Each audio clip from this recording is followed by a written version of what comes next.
Madam ఎట్లా చూస్తే మీ ప్రాంతంలో BRS party working president KTR ఒక స్కూల్ కట్టించడం ఈ పిల్లల భవిష్యత్తు ఎలా ఉండబోతుందంటారు మీ స్పందన? చాలా సంతోషంగా ఉందండి. మనం చిన్నప్పటి నుంచి పెద్దగా ఈ ప్రయోజకులు అయినాక మనకు ఫస్ట్ గుర్తొచ్చేది ఎవరన్నా మనల్ని ఫస్ట్ అడిగే ప్రశ్న నువ్వు ఏ స్కూల్లో చదువుకున్నావు అని. అలాంటప్పుడు మనం చాలా భావోద్వేగానికి గురవుతాం. ఇప్పుడు ఈ ఊర్లో మా నాన్నగారు పుట్టారు, మళ్ళీ ఈ ఊర్లో మినిస్టర్ గారు వాళ్ళ ఫ్యామిలీ బ్యాక్గ్రౌండ్ ఉంది అంటే రూట్స్, మనం ఎక్కడికి వెళ్ళాం మన రూట్స్ మనల్ని గుర్తు చేస్తాయి మనం ఏ ప్రాంతానికి చెందిన వాళ్ళమని.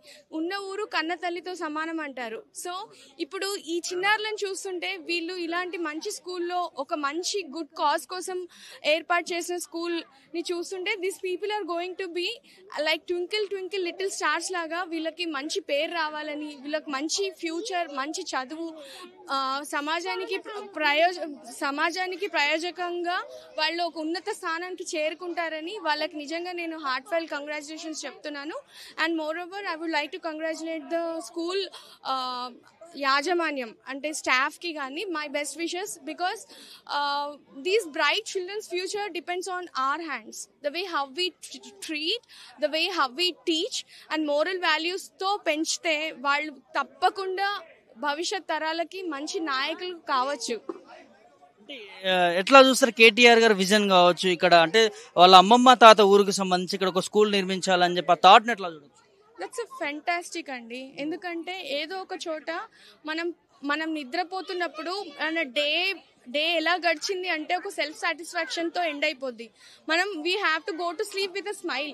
It was a brilliant day, it was a fantastic day. So మనం చేసే పనులని బట్టి మన నెక్స్ట్ డే కూడా ప్లాన్ అవుద్ది, అలా మన ఫ్యూచర్ కూడా ప్లాన్ అయింది.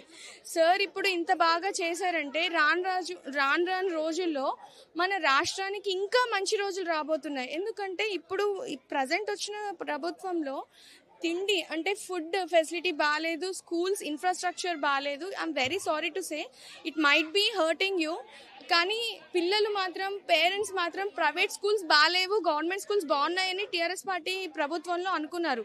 కానీ ఏంటంటే పాము కాటు, తేలు కాటు, అన్నంలో మనకు ఎలుక రావడం, జిర్ర పులుగురు రావడం, కాలేజెస్లో కూడా బాగాలేదు. So I request government of Congress, please concentrate on educational sector. ఇది వ్యంగ్యాస్త్రం కాదండి, ఎందుకంటే రేపటి తరాలు మిమ్మల్ని గుర్తు చేసుకోవాలంటే మీరు కూడా you have to be in good books. మంచి చేశారని నిలిచిపోవాలి. పిల్లల మనస్తత్వానికి మనము ప్రభుత్వం అంటే ఇప్పుడు ఇండిపెండెన్స్ డే గురించి మాట్లాడితే మహాత్మా గాంధీ, ఫ్రీడమ్ ఫైటర్స్ గుర్తొస్తారు. అలాగే చదువు గురించి గుర్తొస్తే ప్రభుత్వం గుర్తొస్తుంది. సో మన భవిష్యత్తు తరాలు బాగుండాలంటే మంచి ఫౌండేషన్ వేసి వాళ్ళకి ఇంగ్లీష్ మీడియం, తెలుగు మీడియం ప్యారలల్గా మన గవర్నమెంట్స్ ప్లాన్ చేసినప్పుడు వాళ్ళకి టెక్స్ట్ బుక్స్ కానీ, వాళ్ళకి ఇన్ఫ్రాస్ట్రక్చర్ కానీ, డిజిటల్ లెర్నింగ్ కానీ. ఎందుకంటే because previously I was a teacher and I'm very proud to be a mentor. ఏంటంటే వాళ్ళకి ఏదైనా విజువలైజేషన్ తోటి చాలా బాగా ఇంప్రూవ్ అవుద్ది. మనం చెప్పడానికి వాళ్ళకి చూపించడానికి చాలా తేడా ఉంటుంది. యాబ్సెంట్ మైండెడ్నెస్ పిల్లలు కూడా విజువలైజింగ్గా మనం స్మార్ట్ రూమ్ క్లాసెస్ చూపిస్తే they will get inspired. Pictures చూసినా దే కెన్ లెర్న్. సో ఒక్కొక్క స్టూడెంట్ మైండ్ సెట్ ఒక్కొక్కలాగా ఉంటుంది. కొందరికి చూస్తే చదువు వస్తుంది, కొందరికి వింటే చదువు వస్తుంది, కొందరు చదివితే చదువు వస్తుంది, కొందరు టీచర్స్ చెప్పే పాఠం కన్నా ముందు చదివి ఆ లెసన్ స్టోరీ ముందే వాళ్ళు ఏంటంటే థ్రిల్లింగ్గా ఉంటుంది. టీచర్ చెప్పకముందే స్టోరీ తెలుగు అయినా, ఇంగ్లీష్ అయినా, హిందీ అయినా, because they are languages. Thank you. Welcome.